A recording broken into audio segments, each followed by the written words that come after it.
Goeiedag almal, ek glo dat ons het almal gister die positiewe wilsbesluit geneem om die mure in ons lewens op te bou. Nehemia 2 vers 18 en hulle sê, ons sal ons klaarmaak en bou en hulle het hulle hande sterk gemaak vir die goeie werk. Maar voordat ons muur kan begin opbou en herstel, moet ons eerstens gaan kyk, waarom lê die mure stikkend? Die eerste stap tot herstel is juis om te weet, waarom is die mure stikkend? Nehemia 1 vers 3. En hulle het vir my gesê, die oorgeblewenes wat van die gekom het, verkeer in groot ellende en in smaad. En die muur van Jerusalem lê stikkend en sy poorte is met vuur verbrand. Vers 4.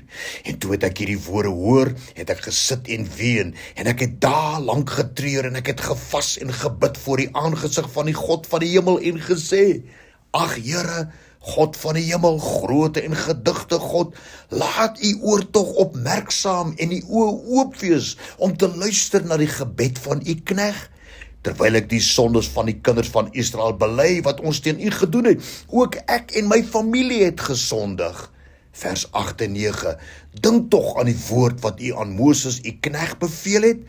As julle ontrou is, sal ek julle onder die volke verstrooi, maar as julle tot my bekeer en my gebooie onderhou en dit doen, dan sal ek julle verhoor. Wat is die eerste stap om ons mure te herstel? Om ons verhouding met die Here te herstel?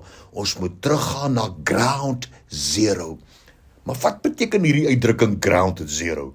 Ground zero dui op die presiese plek bo en onder die oppervlak van die aarde waar 'n geweldige verwoestende ontploffing plaasgevind het. Oorspronklik dui op 'n atoomontploffing. Ons kan getuig van daardie ground zero, daardie atoomontploffing waar die dief jou getref en verwoesting gesaai het. Johannes 10 vers 10, die dief kom het om te steel en te slag en te verwoes. En dit is 'n realiteit waarvan die woord ons waarsku. Hy sê daar in 1 Petrus 5 vers 8, wees nugter en waaksaam, want julle teestander die duiwel loop rond soos 'n brullende leeu, en hy soek wie hy kan verslind. Moet ons maar aanvaar dat ground zero sonde en ongeregtigheid ons lewens verwoes en dan poog om ons mure op te bou op verwoeste fondasies? Nee! Wat Johannes 10 vers 10 sê, die dief kom het om te steel en te slag en te verwoes, maar dit eindig nie hier by ground zero nie, dit gaan aan en bemoedig ons met die woorde, ek het gekom, dat julle lewe en oorvloed kan hê.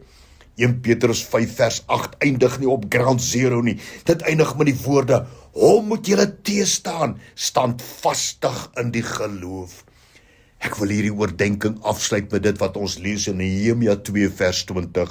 Die God van die hemel, hy sal ons dit laat geluk en ons, sy knegte, sal ons klaar maak en bou. 'n meer direkte vertaling in die Hebreëse Bybel lees so, die God van die hemel, hy sal ons voorspoedig maak, hy sal ons help om suksesvol te wees. Ons is sy dienaars en ons sal ons klaar maak en ons sal begin bou. Ag, kom ons kyk die volgende paar dae na ground zero in ons lewens, sodat die Here ons suksesvol kan maak in ons bouwerk. Deuteronomium 30 vers 3 sê, dan sal die Here jou God jou lot verander en hom oor jou ontferm. Iemand het baie lank gelede die volgende stelling gemaak. Hy het gesê, you cannot start the next chapter of your life if you keep rereading the last one. Here, help ons om ground zero in ons lewe weg te neem. In Jesus naam, amen.